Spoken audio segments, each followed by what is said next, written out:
Hello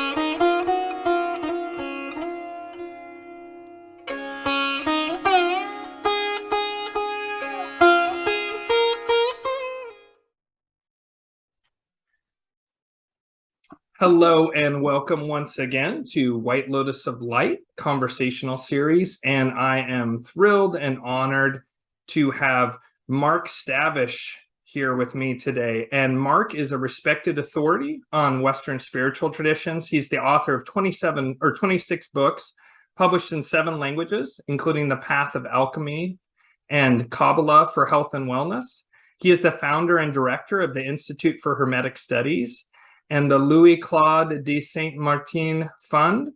He has appeared on radio shows, television, and in major print media, including Coast to Coast AM, the History Channel, the BBC, the New York Times. He's the author of the blog Vox Hermes, and he lives in Wyoming, Pennsylvania.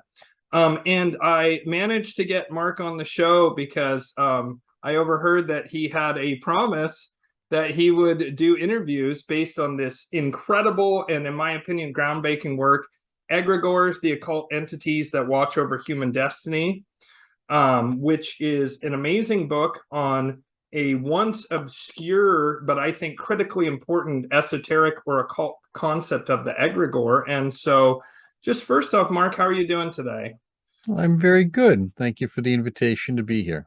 Oh, fantastic. I really appreciate it. And so, Mark, can you explain, my audience is a mix of people who are interested in the esoteric and occult subjects, but also there's a lot of folks who are more interested in some of the other things my channel does, like, alternative history or just certain things to where they might not be familiar with this concept of the egregore. And I think it's so important. And can you just give the audience sort of nutshell? And I recognize that, and everyone should, if you find this interesting, I highly recommend this book. It's incredibly well researched, incredibly well written and deep. But can you give people a nutshell explanation of what an egregore is? Well, there's 2 approaches to it. One is the classical approach, which we go over in the book, and as well as the more modern one. And the modern one is what most people are familiar with. And that has to do with a kind of collective attitude or consciousness, kind of a corporate view, if you will. Mm-hmm. And there's been some recent interviews and videos on this over the last year or so, 2 years, under the idea of, or the term, a mass psychosis. Okay. So that is a good example or a good analysis of what we're talking about when we talk about an egregore, on at least that level, about a collective notion. And of course, when we say psychosis, we think automatically in terms of negative collective ideas. And we're going to see that that's understandable as to why, but there are good collective ideas as well. There are healthy egregores. Okay, we're going to help make the distinction between the two. And that's what most people are familiar with. So what's the next one? Well, the second view is the more classical view.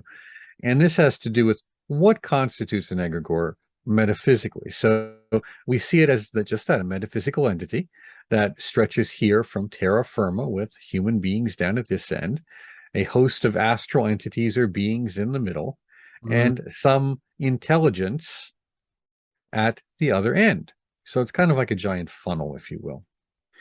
Now, they both function more or less in the same way. So from our practical perspective, it doesn't really matter too much which view you hold.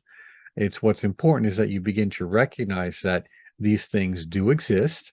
You are in a sea of them. That's okay. Don't be afraid.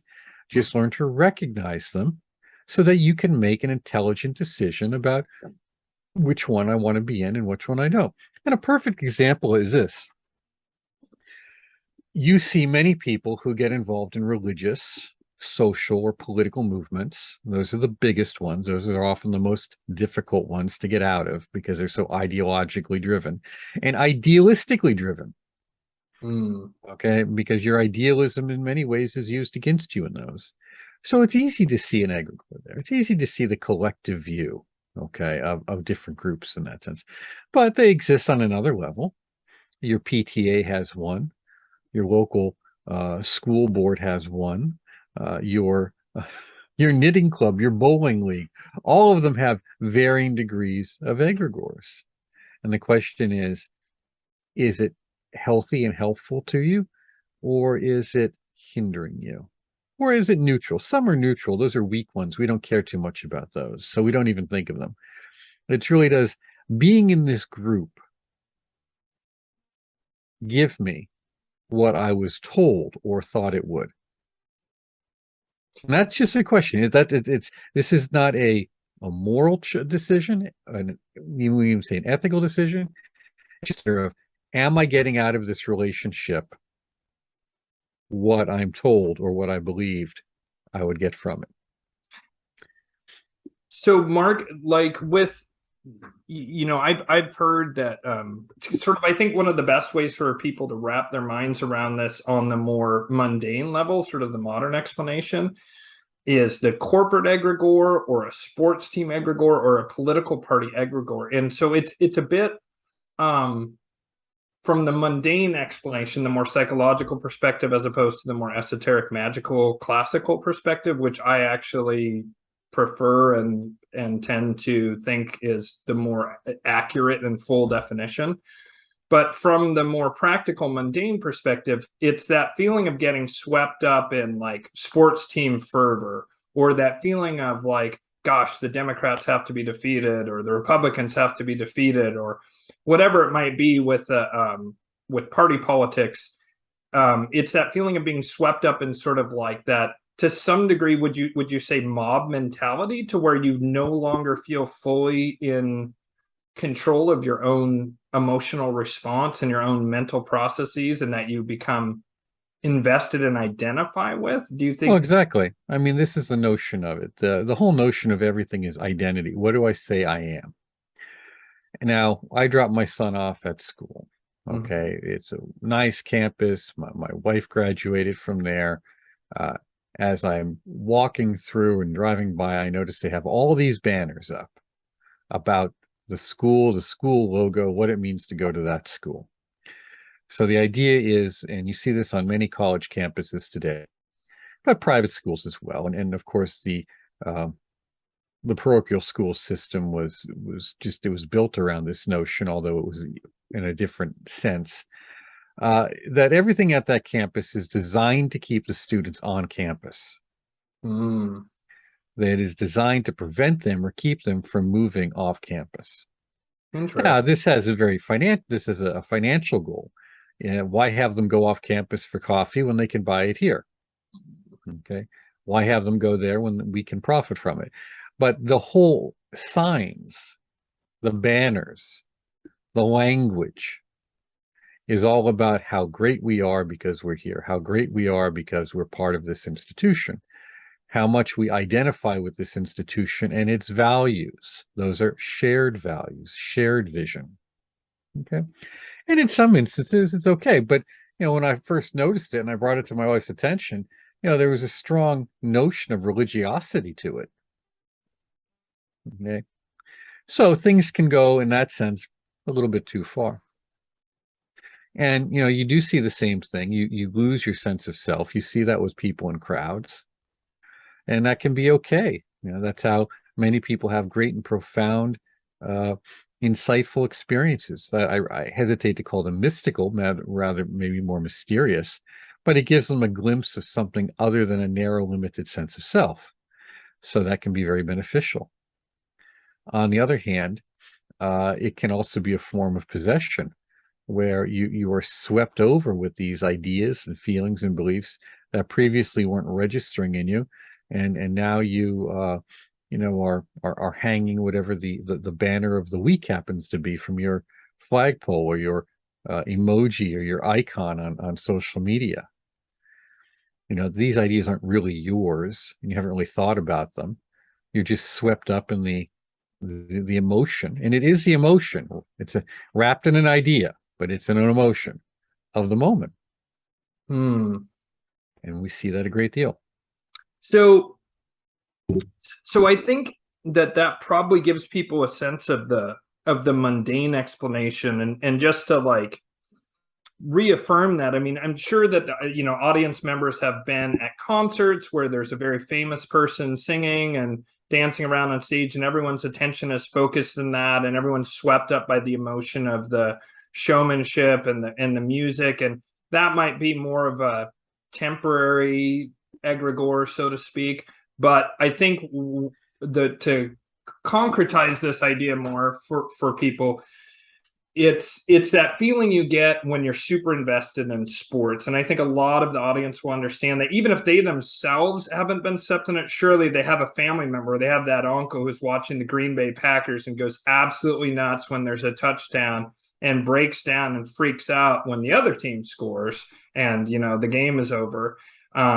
Just that intense fervor, and it is very akin to a religious fervor. That's I think that's something that people can understand, that there is something weird about how people get so invested in sports, because unlike, say, politics, which has a very practical and implicit and explicit impact on your life, there isn't really anything to sports, and yet people are so invested in it. Well, and sports is a religion, and we have to see it in that sense. I think it was Julius Evola, but probably others who referred to it as the new religion.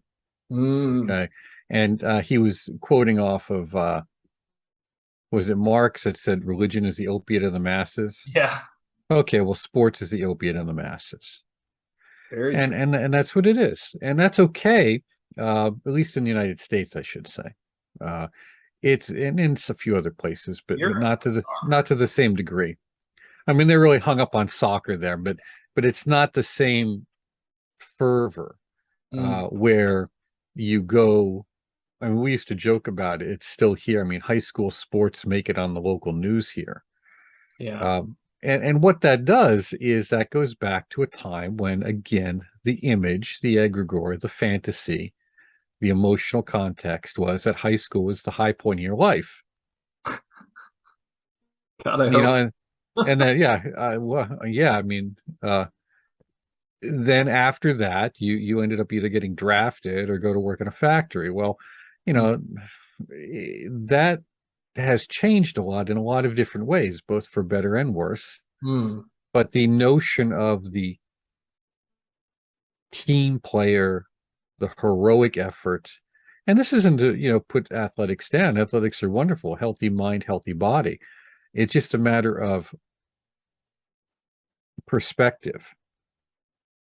I had a young man who lived down the street from me, and he was really great with my sons. And he was in high school when they were really young. And I said, "Oh, you're playing basketball outside." And I said, "What are you doing?" He goes, he was playing basketball. I said, "You playing any sports?" He goes, "No, I guess I'm on a track team." I said, "Yeah, track, that's great." He goes, "But football coach wants me to go out for football." Now, of course, his stepfather was a high school football guy, and everyone's, football, right? I said, "Well, why?" He goes, "Well, I'd be a good receiver, good runner." And he said, "Now, what are your chances of getting a scholarship in that?"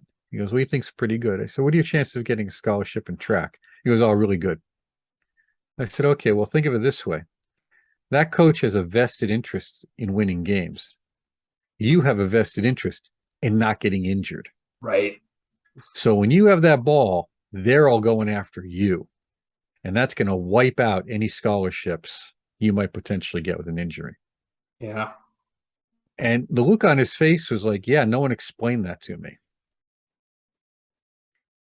And this goes into many areas of our lives where the emotional hook, the image, the fantasy, the stuff that's built around it is so sold, so presented, that we don't see what the long-term implications are. And the reason being is that any fantasy, in which an egregore is a thought form, it's a collective thought form. All egregores are thought forms, but not all thought forms are egregores. Okay. Fulfills our fundamental existential needs. Okay. And it gives fundamentally meaning to our lives. And that's, the four fundamental crises are death, coming face to face with death, understanding mortality. The other is meaning in life. The other is in responsibility, and the other is being alone. There's usually a few more other existential crises thrown on there, but those four are the basic ones of most encounters, and what most initiatic and esoteric or spiritual systems, and even psychological systems, attempt to help us grapple with and come to terms with. So an Egregore does the same thing. In this case, it was a high school Egregore. He was going to be the new hero. That's 17, going on 18. I mean, that's just great, right? Going to be the star. Yeah. And you know what? He wins. You win, he wins. You lose, he doesn't. Right.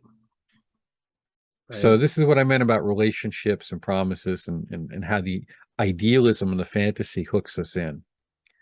But, sports, of course, are just one of the ways of being distracted from what's important. Media has a host of ways of distracting us because wherever our attention goes, our energy goes. So, they say in yoga, tantras, where the attention goes, the prana goes. The prana is the first energy of life. Now think about it. The first energy of life goes, therefore, this is a life force we're talking about. Energy is a life force of vitality. So egregores want your attention because it gets your life force. The question is, what do you get in return for it? Okay, so this is a thing. Again, what is about the relationship to this group, whether it be a family or family group or a business or all this stuff. And sometimes it's very clear. You come in, you identify with this, you do the work, you get paid. Right. You come here, you get support. I mean, it's you come here, you get spiritual teachings, you apply them, they help you come to understand your life and live happier and healthier. But in the world today, what we see, particularly among politics and social movements, but religion, what we would call cults is what to that degree, there is an abuse of your goodwill. There's abuse of your fantasy.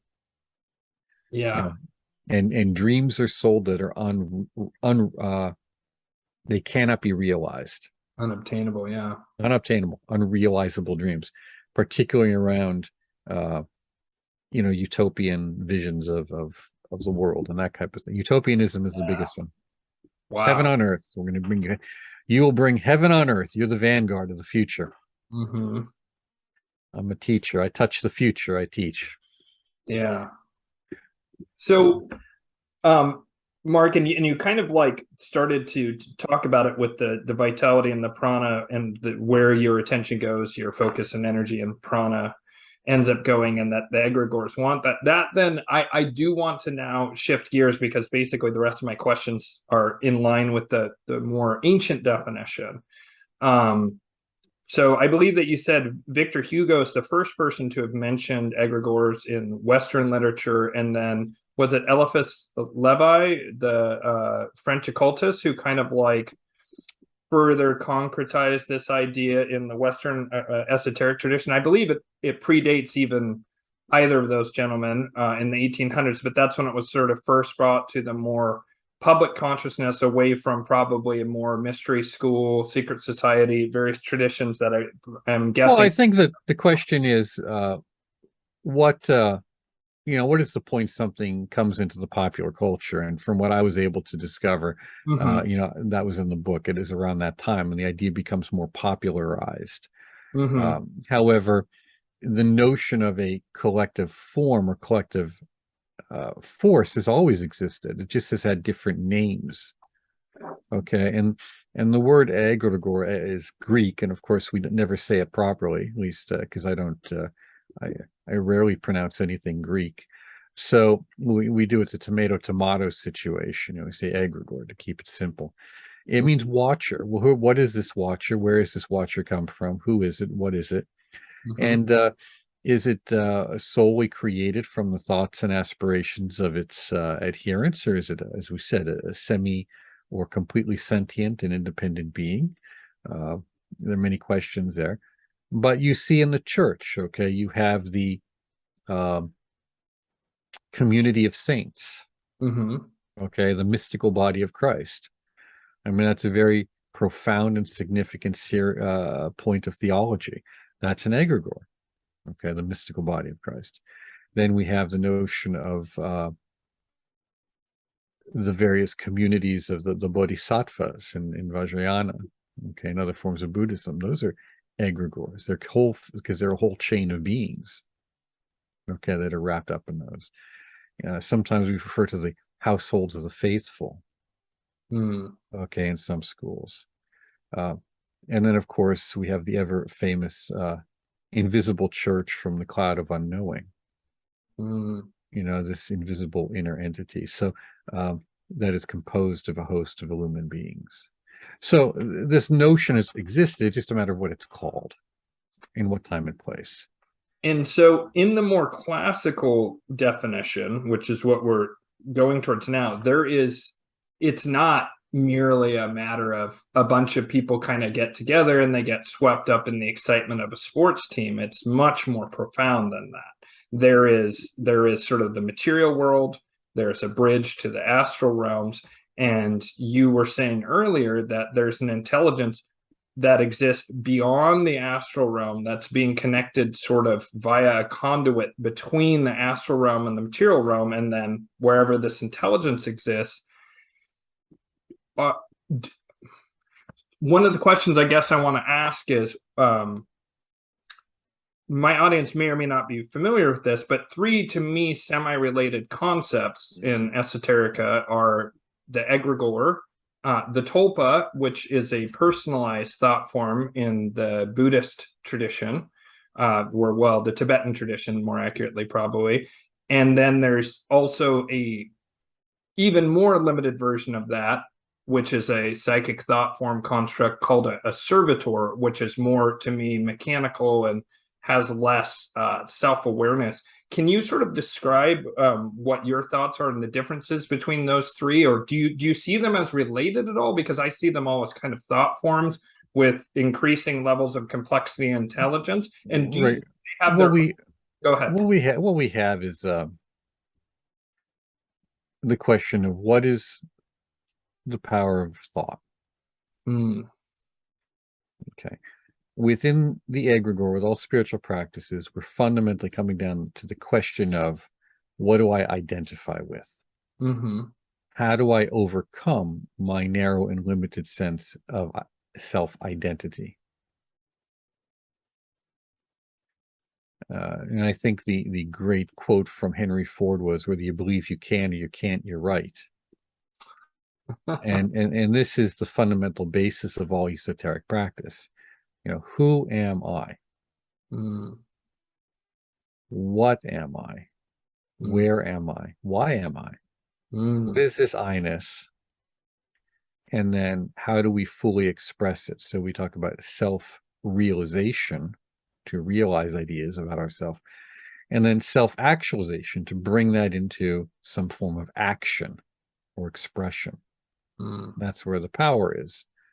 Otherwise, it's just an idea, and who really cares? So when we look at this actualization of our mental processes, it's happening all the time. All the time. This needs to be understood. So this is why we're told to learn to understand our mind. It's very important that you have a spiritual practice of meditation where you learn to understand the nature of your own mind, where you learn to understand its content and not be swept away by things, and have a good dream practices, because that's where you come to truly understand how well you have disciplined your own mind. Because your mind is your tool. It's a tool of consciousness. It is not consciousness. So your I-ness, your beingness, your consciousness works through these tools, these mechanisms. So we have an idea. Something stimulates us. We see an ad, we see a poster, we smell the great smoke of Burger King French fries as we're driving down the street on the spring or summer day, and we have the windows down, and instantly our senses stimulate us to say, I want the Burger King. We say, no, I won't. Their fries are terrible. But the bacon cheeseburger is so good. Now, as I say this, what's happening, everyone can laugh a little and giggle because they know the taste. They can begin to taste where it's not for real, but it's in their imagination, but it has a powerful effect. Some people may begin to salivate now as they're preparing to eat, because the mind-body connection is such, it's so strong. Same thing with all other forms of advertising and promotion. It's designed to create a physiological response to as quickly bypass the mind, or should we say the intellectual component of the mind, and get to a physiological response as quickly as possible. Now, that can be okay. If we learn to use that ourselves, we could be in great condition. That's how great athletes work. They go right to a physiological training response. Okay, they bypass the thinking because there's no time. Action is so fast. So I have thoughts I'm creating all the time. Most of them are like soap bubbles. They disappear. Occasionally I get something that really has an emotional drive to it. It's a goal I want. It's a girl I want to meet, a car I want to have, a grade I want to get, maybe a job. And, I go for it. And I think that's just hard work and whatever, luck maybe. But then we begin to recognize a certain mental discipline played a strong role in that. So we see all these help books out there telling you how to develop your mind and understand yourself better, or some hypnosis and NLP, and all of that is valid, by the way. All of that is foundational. But at some point, we move beyond the narrow limitations of ourself and our own brain pan and recognize that our thoughts not only can affect the environment, but those around us. And it's happening to us in return. It's whether we're aware of it or not. And this becomes the basis of what we think of as metaphysical or esoteric practices and ideas or psychic research. So we have to see the gradations as we go. So if I create a thought form, then the question is, can it take on a life of its own? Because it has a certain programming, a genetic code, if you will. Just as our bodies have a certain genetic code and memory, going back to all of our ancestors, we're the summation of them right now, for better or worse. What about those thought forms we create? Do they have an embedded genetic code? Because they're from us. What are they composed of? And that's a mystery.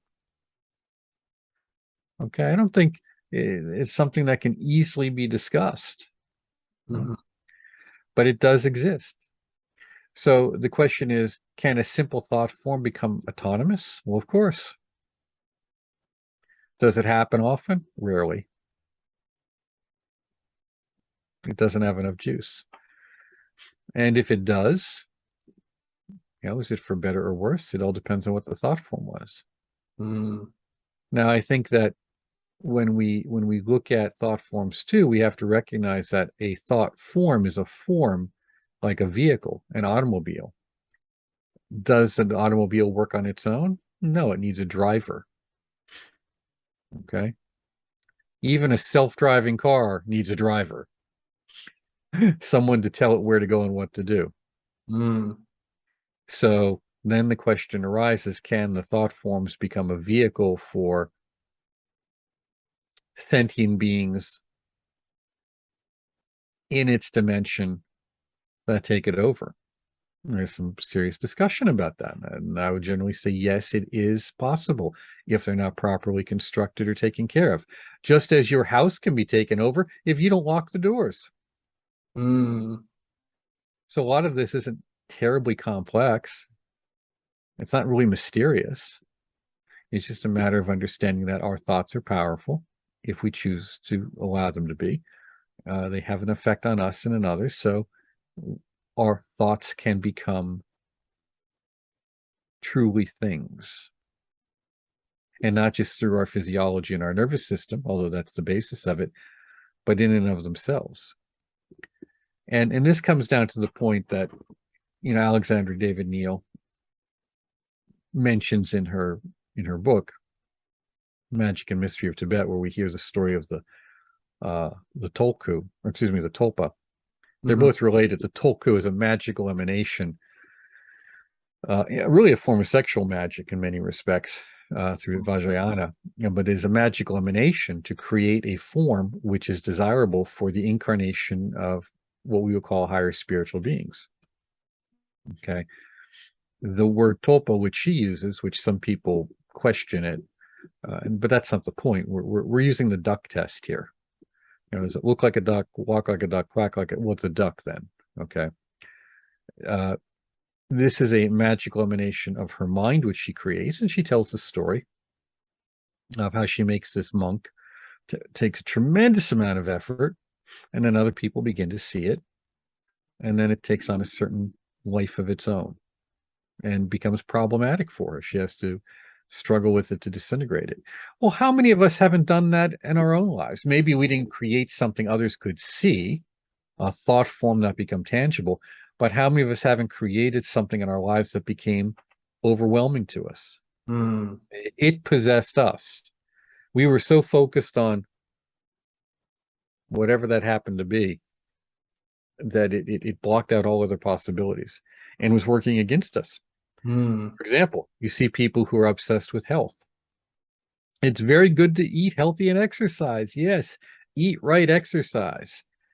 And then you see people who go to such an extreme with it where they're quite literally killing themselves. Or they're afraid to do anything that isn't of that particular brand of food that they eat or something. It creates a neurotic, even I don't necessarily if it's psychotic, but they're a very neurotic relationship with reality around them. Our thought forms should help us engage reality directly, not make us neurotic about reality, and that's very important. So there is a continuity here and a continuum of things, just as there is in any other organic environment.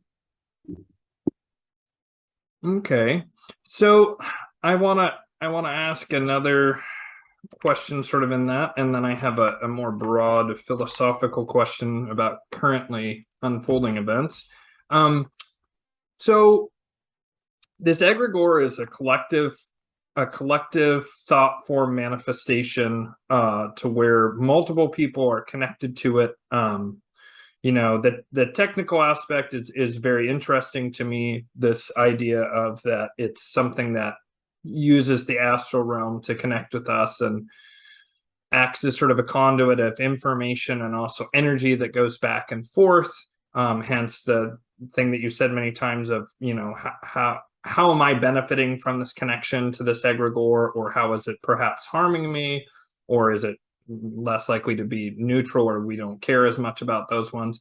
But what is the difference in your mind between an egregore and perhaps like some of these, I'm just going to use ancient deities because those are less controversial, but like let's take Thor for example, the Norse god of thunder.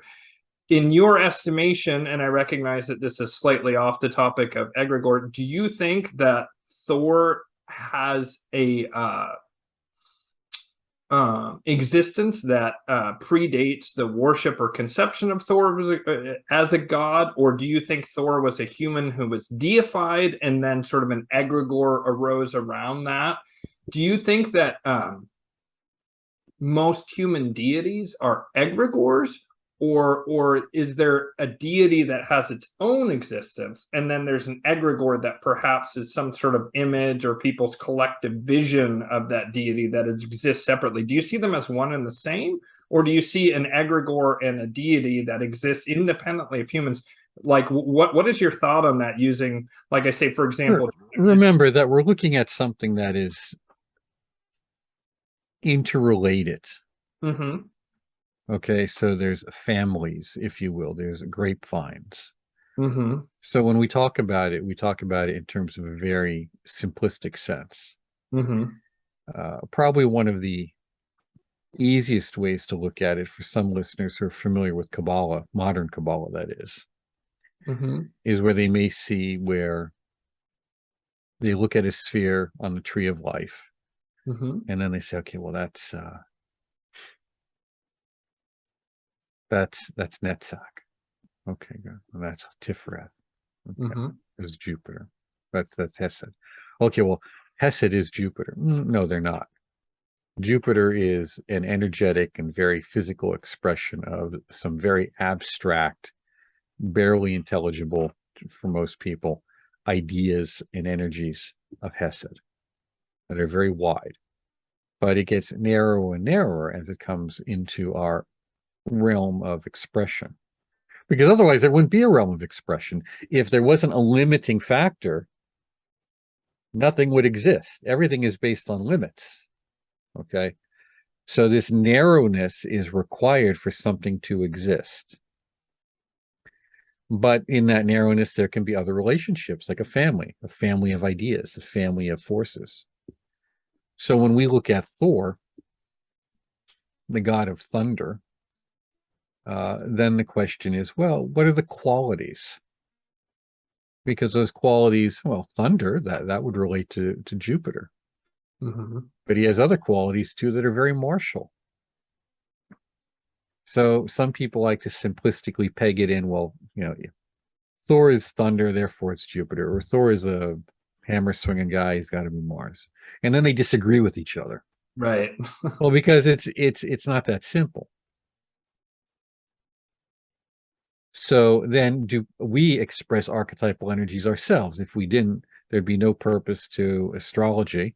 There'd be no purpose to this notion of as above, so below. There'd be no use to the notion of archetypes or anything of that nature.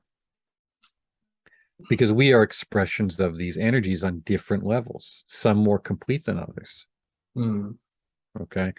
I mean, every engineer is an expression of mercurial energies. But there are other expressions of mercurial energies too. Every writer is an expression of mercurial energies. But is it limited to that? Well, what do they write about? If they're writing about finance, then there's a great deal of Jupiter there. If they're writing romance novels or porn, then there's a lot of Venus there. Okay. If they're writing fantasy novels, one could argue there's a great deal of solar energy there because it has to do with the heroic aspect of the individual. But even that would be limiting too. So we as individuals are expressing these archetypal qualities in real time. And there's a deification process, whether we recognize it or not, taking place. And that's what the classical theurgy is about. That's what, in some ways, the higher end of Vajrayana is about, and the higher tantras, that deification process. And identifying an embodiment of ideas, of what we would normally call abstract archetypes, are made concrete and real within our mind and within our bodies and within our expression. So the answer is he these things? Well, of course.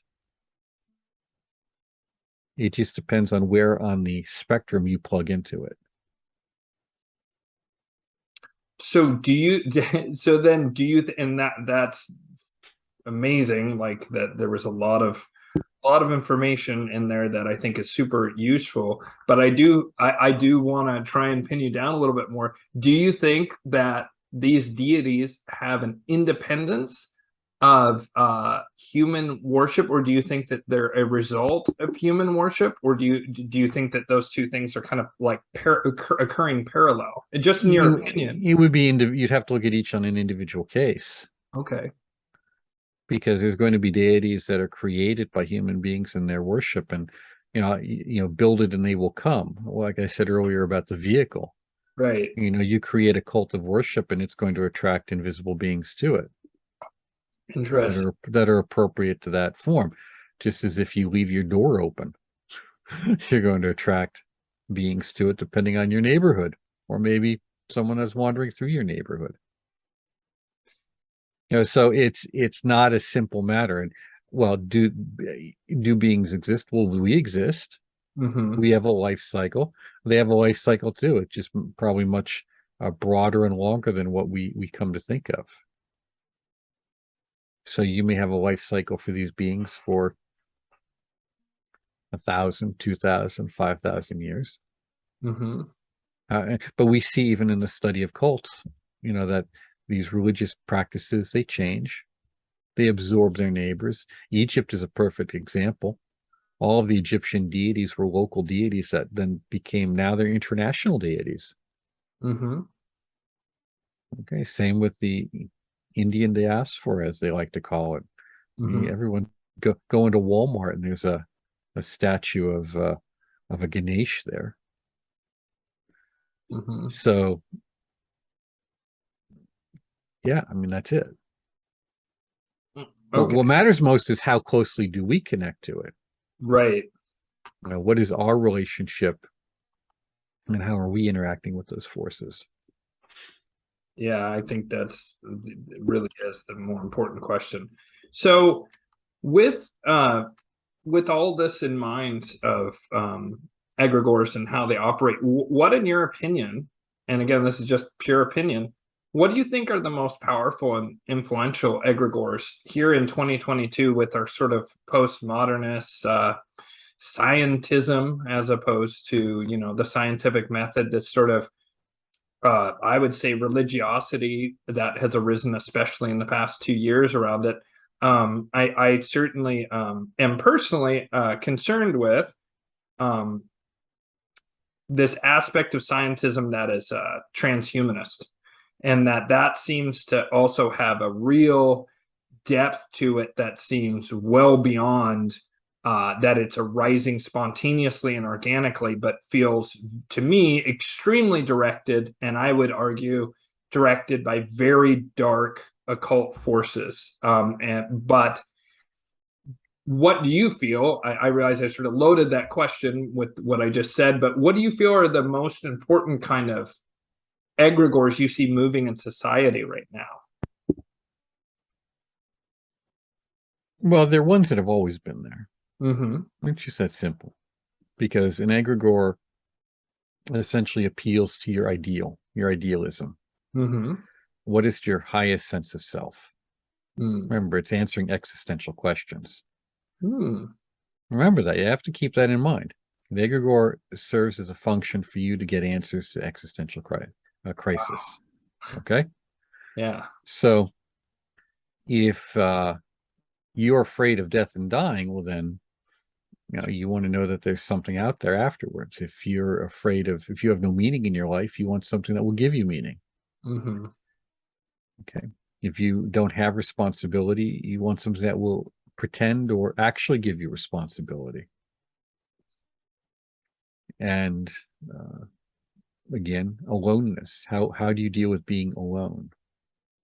Well, maybe the egregore keeps you from ever having to face it. You don't have to be alone. We're a family here. It's a family.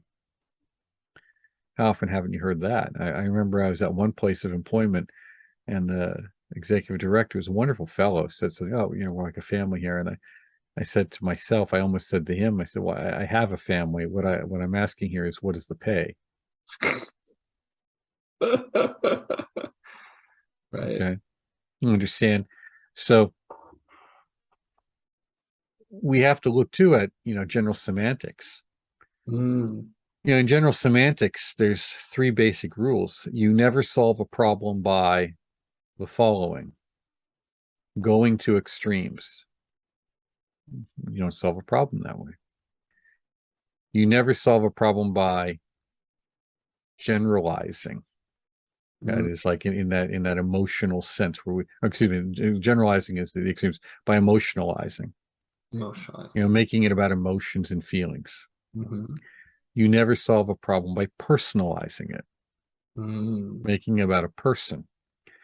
Now, if you notice, over the last 20 or more years, 30 years, every time America gets into a war, they make it about a person. Whenever you're being involved in trying to get you to give up money for something, it's about the children. And then there's the poster child, the proverbial poster child. Because by making it about a person and emotionalizing it, it bypasses rational thinking for the most part. Mm-hmm. And it's made broad enough and general enough where it's hard to disagree with it. Well, so if you want to solve a problem, you have to focus on outcome. What is the outcome we're after? Mm-hmm. What is the desired outcome? That's problem solving. Okay, that's goal orientation. What's the goal? How do we get there? So you have to keep that in mind, because when you're involved in idealistic movements, which is what politics and religion tend to be, and social movements tend to be, they will go to the extremes, they will personalize, and they will emotionalize. And they will very rarely talk about what is the objective and how do we get there. So keep that in mind. So with that said, any kind of ism is a religion, so to speak, and we have to be careful about that. Mm-hmm. So the most powerful egregores are clearly the political ones, Mm-hmm. are clearly several of the religious ones, Mm-hmm. and then for individuals that can change. And as far as transhumanism goes, that is an extension of the notion that we can solve every problem with technology. Mm-hmm. It's the old Star Trek trick where we can always solve the problem with time travel. After a while, that got worn out, as a plot device. Mm-hmm. And there are some very interesting and wealthy people out there who are really focused on this. It's interesting because many of them are involved in technology, yet they keep their sons and daughters away from technology because the technology is a prana thief. It's an energy thief. Mm. And you can get as paranoid as you want about this. It doesn't matter. It's not going to change. You're not going to fix it. You're not going to make the world a better place by bringing it up at the dinner table at Thanksgiving. Okay. Or by spending your days looking at YouTube videos of it, particularly since most people don't have enough background in history, philosophy, or occultism to really understand what's being said. And over the last 3 or 4 years, I had to really unfriend a lot of people, some who were lifelong friends, because of the most ridiculous nonsense they were saying, excuse me, about Freemasonry. It was just ridiculous. Mm-hmm. And easily verifiable, Mm-hmm. but they didn't want to hear it. They wanted to hear what the YouTube video was telling them because that appealed to their emotional sense of persecution and helplessness in this world in which dark evil forces are coming to eat their soul. Well, guess what? Dark evil forces have always been coming to eat your soul. That's the nature of duality, and that's not going to change. What matters is, do you understand your own mind? And are you able to understand your own mind and with that address these existential crises? And then are you able to move through a path of initiation into what we call enlightenment or illumination? Jesus didn't banish the devil. He just said, get behind me. But, the idea still existed. Buddha didn't banish the devil or the demon, Mara. No, Mara still existed. It just didn't exist as a force for them anymore. Right. Yeah. And this is the point where many people in these particularly monotheistic religions have this notion of history as a one-way arc. Right. And they're waiting somehow for heaven on earth to descend, where there's going to be this great battle and then all the good people are going to exist. And this exists across the board, whether it be in fundamentalisms or even in various forms of New Age thought and esotericism. I was in a shop 3 or 4 weeks ago, and I was amazed at some of the books that were there from the 80s and 90s, and this New Age apocalypticism. And I even joked with someone once. I said, does anyone even read that particular author anymore? But it appeals to one's sense of persecution, the infantile need to be saved. Yeah. Wow. Okay. Yeah. And that is where the real danger comes in. You have to have your path, and you're going to have to deal with difficult situations, and you're going to have to deal with hard realities, and you're going to have to deal with evil. Jordan Peterson jokes about the nature of having to use the word evil, and I have too often. I said, not everything is just a matter of ignorance. There are some things which are malicious. Yeah, absolutely. And, having dealt with the criminal population, I know that. Many people don't. Many people are very naive in their notions about other people. Absolutely. But again, that's where the idealism is abused and again used against them. So AI and artificial intelligence and transhumanism.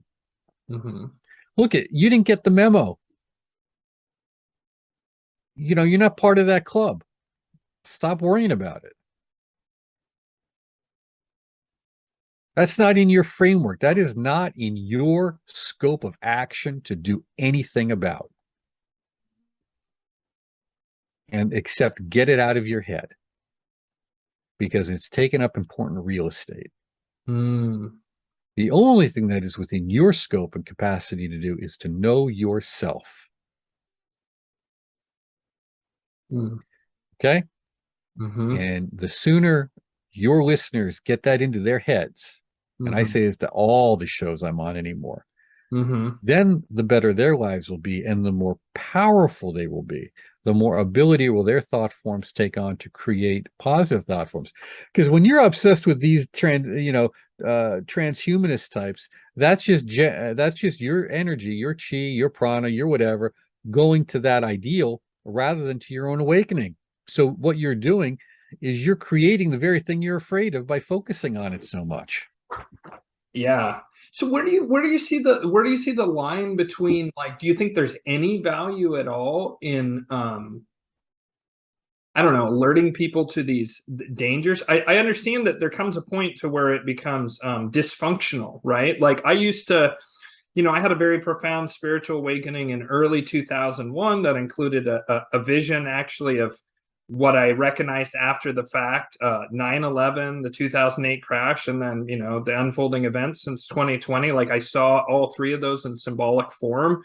The 9/11 one was very straightforward.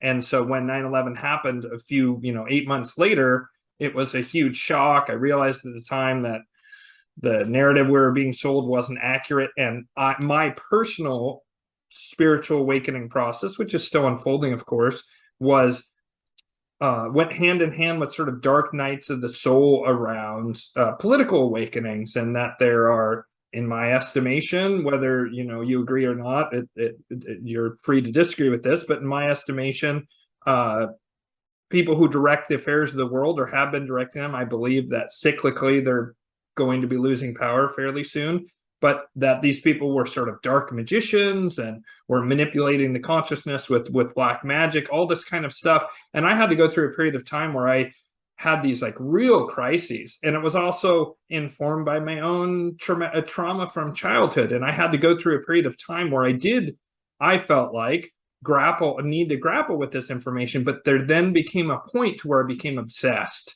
and it took on an obsessive quality. And I thought I needed to know every little thing that, the Illuminati or whatever. I'm not saying the Bavarian Illuminati. I mean, just, the catch-all, the bad guys, the persecution complex that you're talking about. I went through a period of time where I became obsessed with it. And I actually saw one time when I was telling people about it very passionately, because back in the day, this sort of thing didn't have the zeitgeist and popularity it has now. I saw in my astral vision, I guess, black lightning coming off me and zapping other people when I was discussing this stuff. And that was very startling to me. And that was my first aha moment that I was becoming dangerously obsessed with this information. And I have to check this within myself even now, because on the one hand, I want to tell people so that way they can, do whatever changes in their life. But on the other hand, I don't want people to fixate. And I often talk about the idea of black pilling, that I don't want people to fix on it to where they become helpless or they're looking for a savior figure to write in, because I absolutely agree. What really, really matters, and I do say this to my audience all the time, is doing that internal work, is working on your own trauma, your own shadow, if you want to call it that, and integrating that and becoming aware of the way your mind works and the way your emotional responses The great work. problem is that most people don't have enough knowledge of history or philosophy or experience with initiatic or esoteric groups to really grasp it. So they get an idea in their head, and the idea then bounces around and takes on whatever forms are available to it in their brain pan, and it creates a caricature of reality. And that caricature of reality that needs a name, it needs someone to blame. Right. And they call it it's the Illuminati. Okay. Well, they used to call it in late 19th century the Black Brotherhood. Okay. Before that, it had some other names. But this is just a catchphrase. The Illuminati is a terrible name. In fact, the notion of the Illuminati is just, I don't even want to go down that road because it's so ridiculous. Right. Okay. The level of ignorance involved in people who use that term is stunning and almost irreparable. I'm going to tell, I mean that honestly, because by that point, the neurotic behavior has become paranoia and Right. it's irreparable. Okay. What you have to recognize is simple. Mm-hmm. We exist in a cosmos. And until you are illumined, Mm-hmm. enlightened, free of the burdens of duality, as we call it, Mm-hmm. you will always have to deal with duality. Now, even after you're free of them, you have to deal with them, but it's in a different way. As Right. they say in Vajrayana, samsara and nirvana of one taste. So even in the Old Testament, we see, God being, the God which has created good and evil. Mm-hmm. People miss that part. Mm-hmm. That these things which you look at as bad and terrible are a matter of perspective. Mm-hmm. Doesn't mean they're necessarily desirable, but they're clearly a matter of perspective as to what good and evil are. Because there's no such thing as good and evil. There's only outcomes. Ideas have consequences, and what are the outcomes of those ideas? Mm. And this is very difficult for many people to grasp because they want there to be a good guy and a bad guy, and they want it to be very two-dimensional, and they want to be on the right side of history. Mm-hmm. I mean, you can hear the terms, okay? The right side of history. And it doesn't work that way. Mm. You will, as long as you're dealing with duality, there's going to be complexity. Mm. And that complexity means a certain degree of what we'll call perfect imperfection, Mm-hmm. or if you like, the yin and yang symbol. Mm-hmm. So the best thing to do is have your own path, understand your own mind, come to understand your own propensity to evil, deal with that, and then the rest of this won't matter. And then you're going to be a force for doing something good. But if you just focus on this stuff, all you're doing is throwing your chi into it. You're feeding and creating the very thing you're afraid of. And all Mm. you're doing is making yourself useless. Now, Right. that's the great thing. Evil doesn't need to possess everyone, so to speak. It just needs to make you useless, Mm. distracted. Distraction is what that stuff is. It's a huge distraction that keeps you from doing your work. Wow. Yep. Okay. Oh, I'm learning. No, you're not learning anything because you can't prove any of it. Even if you could, what could you do with it? Because you have no power within yourself. They're not even, it's not even information, it's ideas. Information at least to be something you could use. These Mm-hmm. are just ideas. Mm. Or to use that word again, inform, it forms you, something inwardly being formed by this. What's inwardly being formed by these ideas in your psyche? You're seeing that the universe is possibly not as friendly as you'd like it to be. Well, welcome to the animal world. Right. How many dead animals did I drive by on my way here? Mm-hmm. Okay, this is again, people are looking for a very safe, happy kind. They want heaven on earth, Mm-hmm. and you're probably not going to get it. I'm not saying it's not possible, but you're probably not going to get it because it's not going to be given to you. Mm-hmm. You create it from within first, from within your own being. You create it. And this is where we see, I believe it was Blake, but I think Bima said something and Swedenborg said something similar. That the saint can make a heaven out of hell. Mm. And you see that within advanced esoteric practices where you have to come face to face with these different, very difficult and terrifying forces and integrate them. So, what we're having in the world today is a realization, at least the world, meaning the industrialized world, Mm-hmm. is a realization of limits. Mm. And that becomes terrifying. I was told there were no limits. I was told I get flying cars. Right. Yeah. I was told, I'd live to 120, my boobs would never sag. And,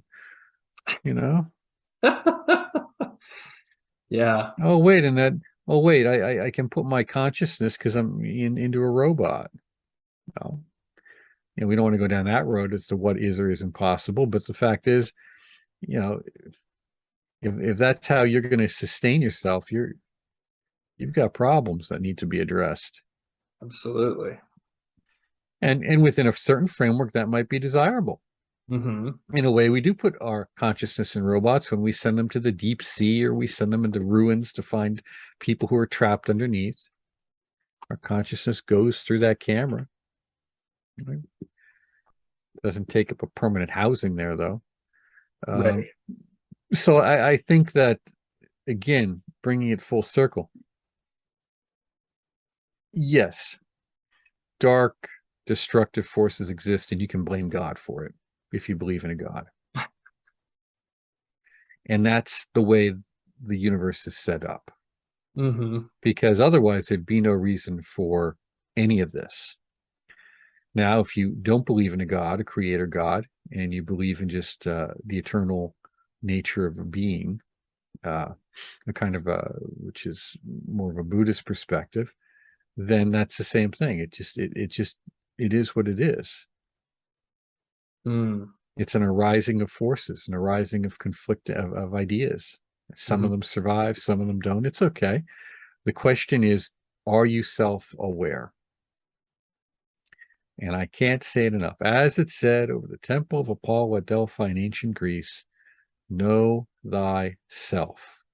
It didn't say spend your time on the internet trying to find out about the Illuminati and thinking it said know thyself.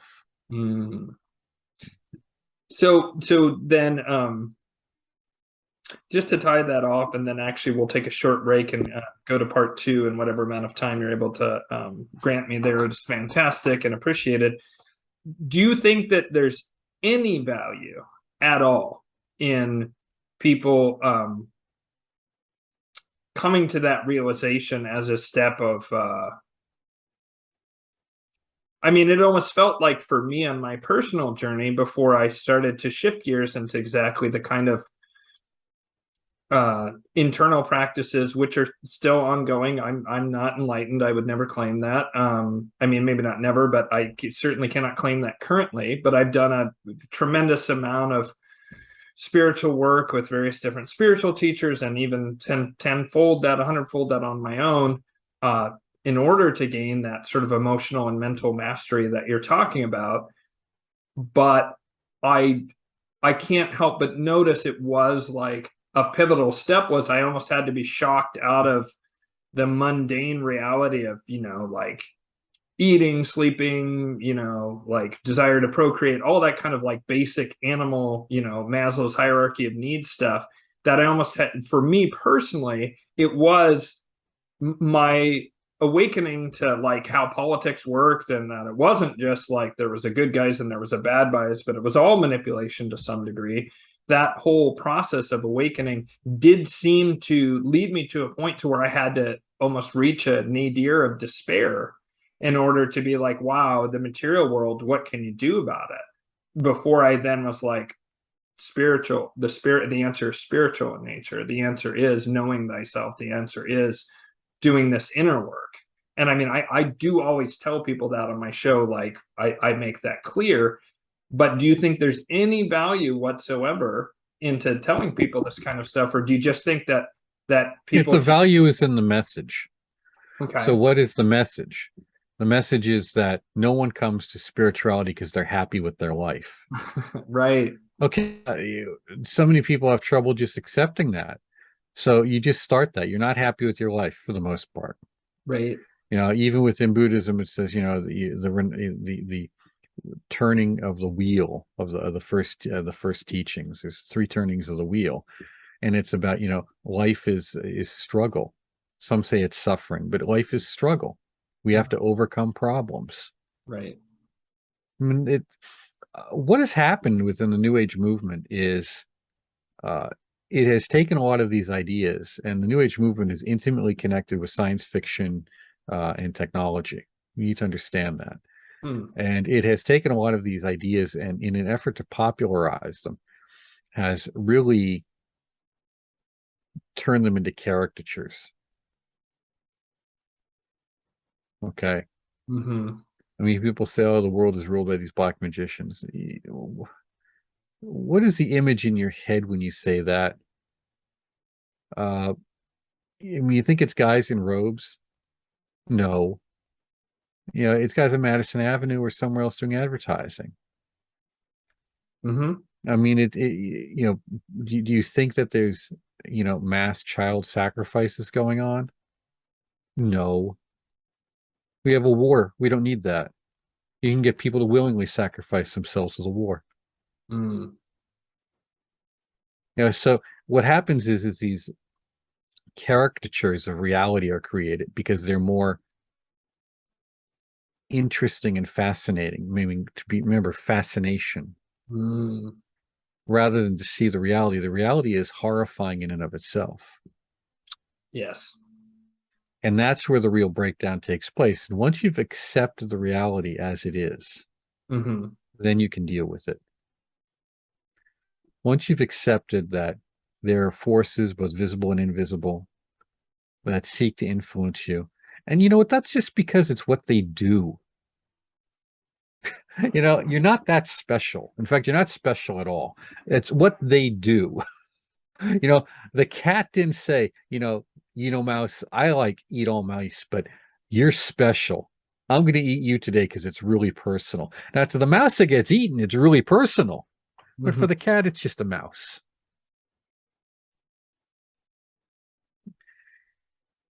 When you recognize that, this great contest of forces of life, the great contest of life, and you recognize that the only thing that matters is your own awakening in that regard. Mm-hmm. And with it helping others, because you can't awaken without helping others. But we're helping them by what is their immediate need in the physical world? Mm-hmm. What is their immediate need in the emotional and the intellectual world? And that has to be something that's beneficial to them. You know, if their immediate need in the emotional world is not something which brings them comfort, telling them about vast evil forces isn't going to help them. I mean, I can't imagine, I can't tell you, and I'll be very specific here, how many, old Catholic ladies and Baptists or fundamentalist women I've met who are just miserable wrecks because instead of focusing on their lives and their spiritual life as a good thing, they were terrified of evil. Mm-hmm. I mean, this is just a new age version of being terrified of the devil. That's all it is, except it's more material. It's even more concrete. Mm-hmm. So stop serving the devil Mm-hmm. by talking about his works and serve Christ or good or God and talk about how to become enlightened. Mm-hmm. And in doing so, you're able to overcome and deal with or manage the difficulties of life. And there are egregores that can help us do that. But even as we move through those egregores, at some point we have to stand on our own as adults in the universe. Mm-hmm. And that's what we call, the final enlightenment, the stages of the path. That's beautiful. Well, Mark, let's take a short break here, and then as much time as you're able to give me on the back end, we'll do that for part two. So we'll just take a quick short break here. For viewers, it'll actually be part two, so it'll be a week-long break for you, but for me and Mark, it'll be 5 or 10 minutes, something like that. All right. Thank you so much, Mark.